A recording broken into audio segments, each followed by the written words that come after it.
Hey guys, welcome back to the channel. As you guys can see, we are in a shop today, and right behind me you can see the LT4 block. So what we're going to be doing today is continuing our previous video of tearing this thing down. In the earlier video we got the pistons out, we got the heads off, the lifters out, the lifter trays, all that stuff, the valve covers off, the valley cover. And basically the goal for today is to strip it down to the bare block, and I want to get the crankshaft out because I want to see if we can get this crankshaft polished, basically. There's scoring here. There's also scoring on the back of the cylinder.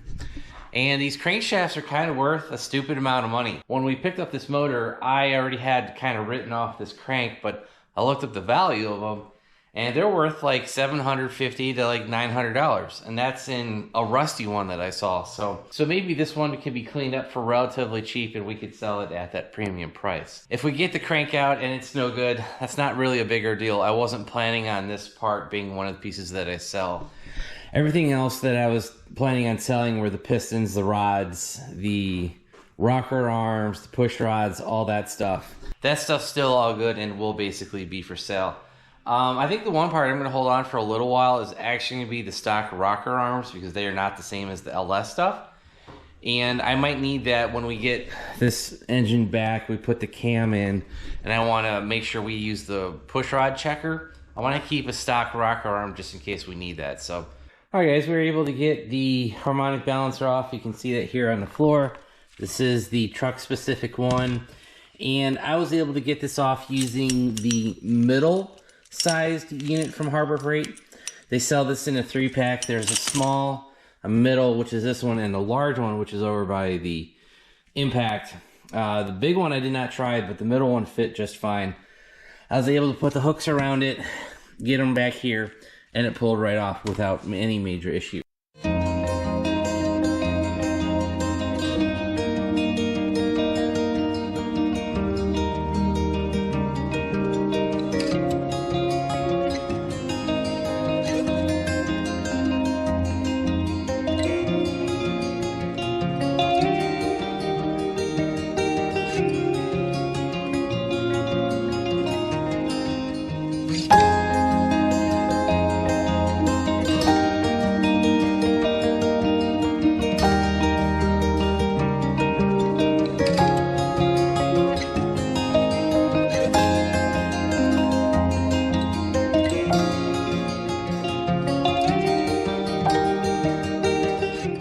Alright guys, we did get the front timing cover off. We will be selling that. I'll be taking the sensors off, obviously, for whatever we're going to need for the Texas speed cover. And I think basically we just need to take this off, and yeah, I think we might be able to pull the oil pump off too. Alright guys, as you can see, we got the cam phaser off, we got the oil pump off, we got the little tensioner off. The cam phasing bolt was a 24mm. Since I am not reusing that stock gear, I just stuck a screwdriver in underneath one of the teeth, cranked it loose with my 3/8 ratchet, and it came right off. So if you guys are reusing that gear, maybe don't do that, but since I'm not obviously worried about it, so took that off. That's probably gonna go straight to the trash. And here is the cam retaining plate. I'm not sure if this is the same one as an LS. It looks a little bit different, but it suffers the same problem that the LS motors do, and that is these things like to strip. I barely put any pressure on this bolt right here, and it stripped. I tried putting a Allen key in it because that's what the shape of it is now, and it stays, but it's wanting to rip off as well. So I am not going to mess with this. You guys might remember a long time ago I had a stripped bolt on the Corvette. Not dealing with that again. I'm just going to go ahead, take one of my Allen bits, weld it in there, and then pop it off. It's way faster, way cheaper to sacrifice a $5 or $6 bit than it is to get an easy out, get a drill, try to get this thing out.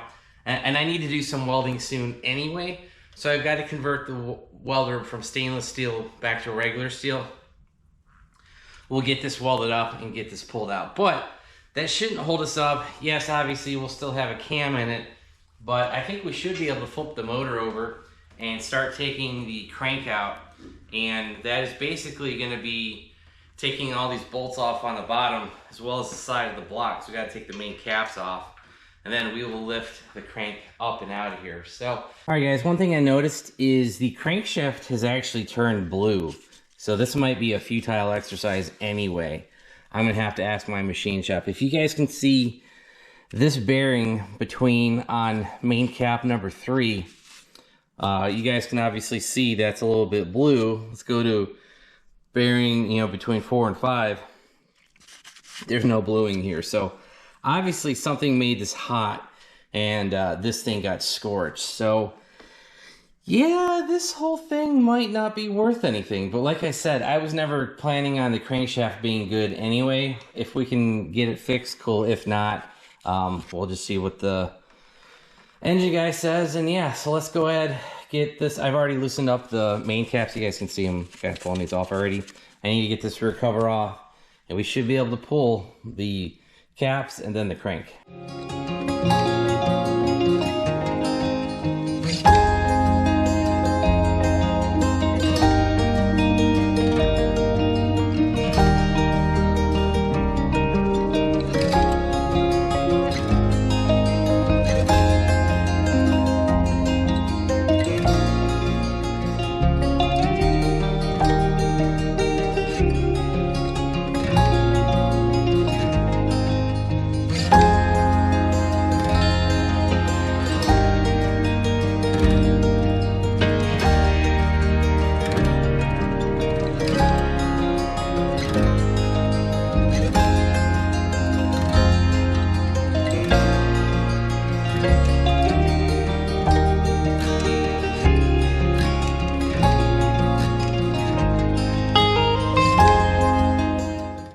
Alright guys, so you just saw us get the crank out, and I just went ahead and put that in a bucket. I think it's the best thing to store it in for right now.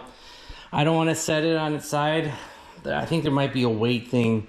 I need to kind of Google that, how to store a crank. But right now it's just sitting on the flange for the transmission, so not going to be a bigger deal there. But yeah, the crank came right out. As far as the bearings in the block, the main bearings, these actually look in pretty decent shape. I don't see any major scoring. There's a little bit up front here, but I think it looks pretty decent.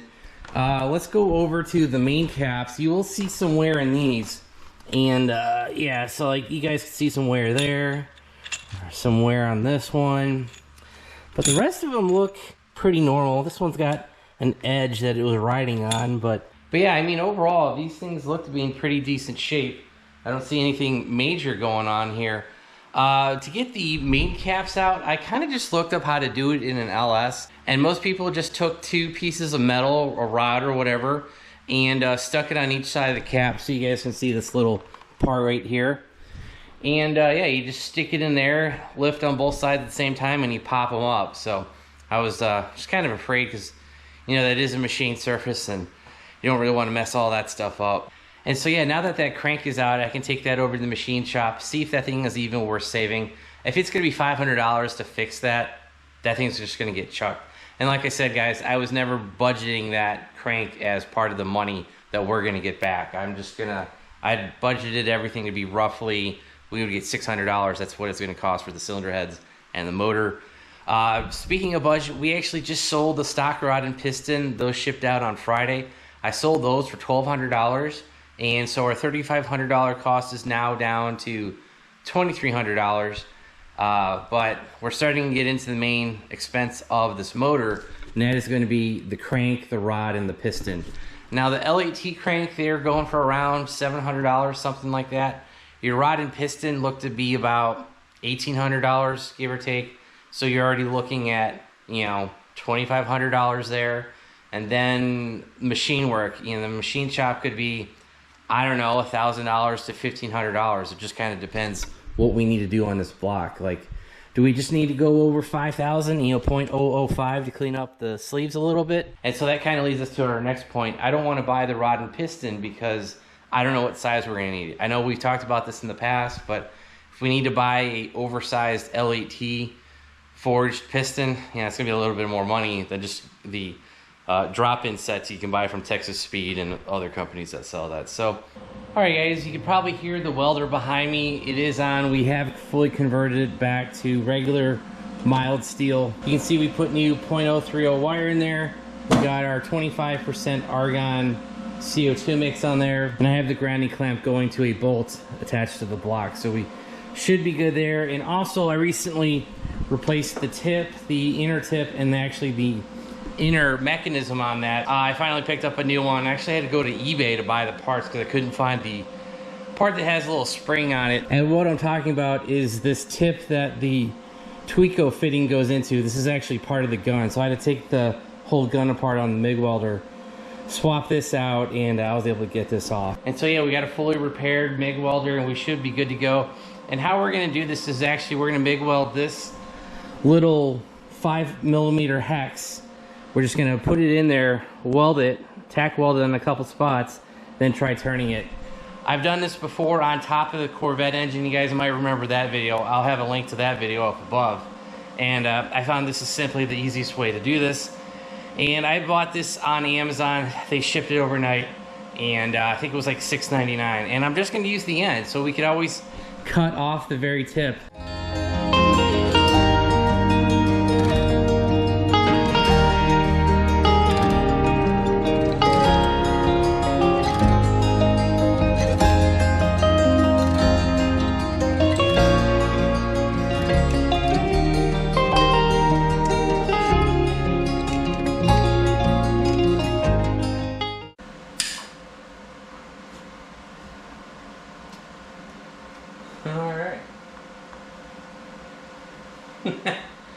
Well, negative on that one. Guys, I don't think I had the gas turned on. Alright guys, I had a little bit of a technical difficulty here. I welded the crap out of it a second time and I was able to get it loose. You guys can see it is now spinning. And I went to go cut my bit, and my bandsaw, the blade just snapped in half. So it was like, mess with that for an hour or try to get this done tonight.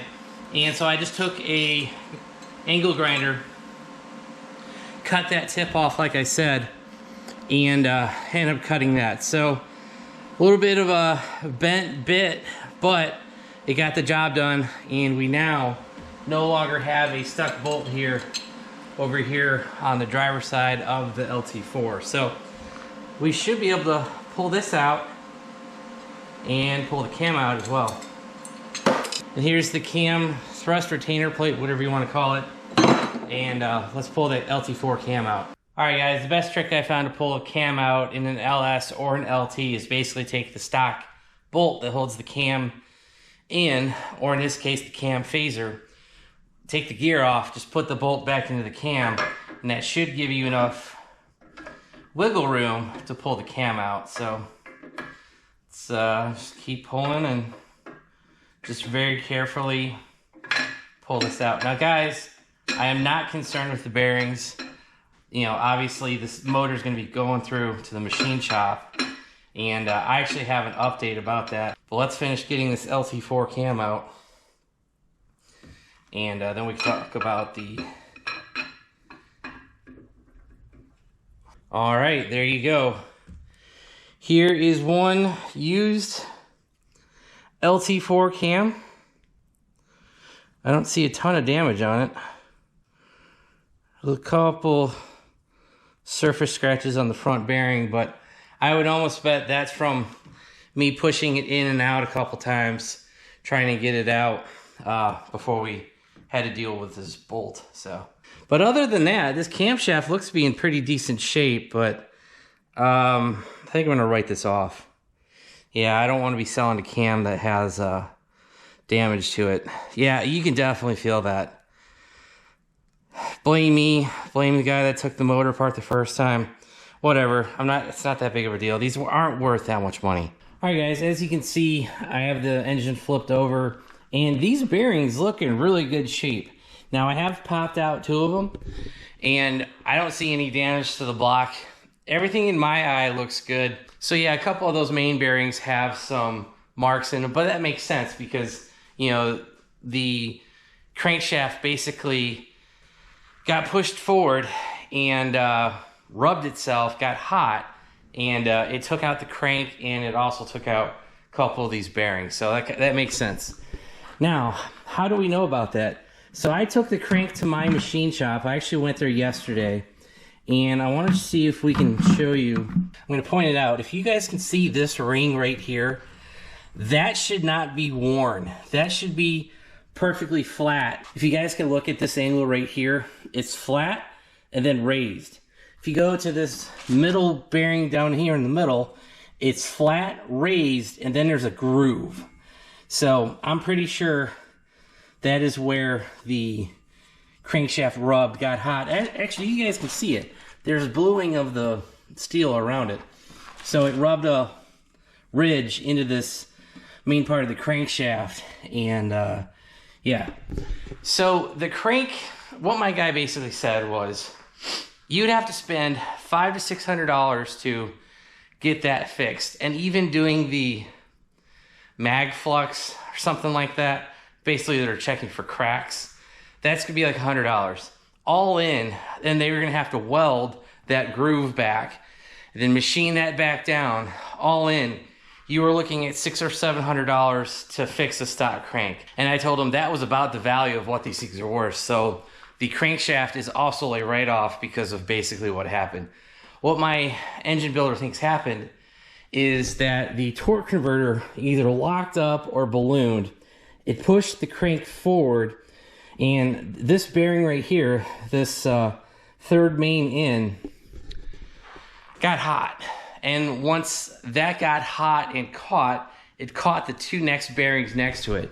So this rod right here, so one of these two rods, and this rod right here, both of these rods, if you guys look, they are both on the other side of this hot crankshaft. There's one there, and there's one there. Both of those two nearest rods got taken out with the crank after something happened with the torque converter. He doesn't think it was an impact or anything like that. He thinks the torque converter got hot, it ballooned, it pushed forward.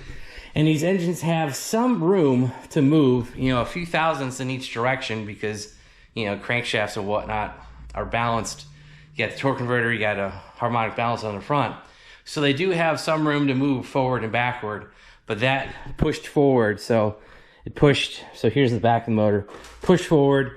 This bearing right here got hot, fried that middle main bearing on the crank, got that hot, and took out the nearest two rods next to it. So yeah, the next steps will basically put the main caps back in, drop the block off at the machine shop. I got to wait for the new crankshaft to get here. Did order the L8T crank, and I already spoke with my guy. He can get Molnar, he can get pretty much all the rods that we want, and then pistons will either be JE, DSS, there was another one out there. So yeah, so I think we'll have a fully forged LT4, L8T crank, fully forged rod, fully forged piston, and go from there. So yeah, that's be it for today's video. If you guys enjoyed it, hit that like button. If you want to follow along for more updates on the LT4 build, make sure you hit that subscribe button, turn on your bell notifications. And guys, if we've gone too far detail on the LT4 stuff, don't worry, we have a bunch of Corvette updates to come. I just ordered some stuff for Black Friday, so that'll be here soon. We got Corvette updates, we got shop updates, we got tool updates, we got all kinds of stuff coming up. So make sure you stay tuned. If you guys want to help support the channel, check out all the links down below. I'll try to get you some links to the stuff that we used tonight because I had to buy a bit for that bolt that we basically seized, welded on, pulled that off. I'll try to get a rebuild kit for the gun on the Vulcan welder. I'm not sure if I can find that. I found that somewhere. I'll include some links for all that. Also, make sure you check out our website, BonecrrusherSS.com. All these used parts we've been talking about, those will be for sale on there. And also make sure you check out the new ZR2 merch that we've had for a little bit. We've got t-shirts, sweatshirts, stickers, coffee mugs. I think there might even be a Christmas ornament. Yeah, check out all the links down below, and that's to be it. Thanks, guys. Have a great one.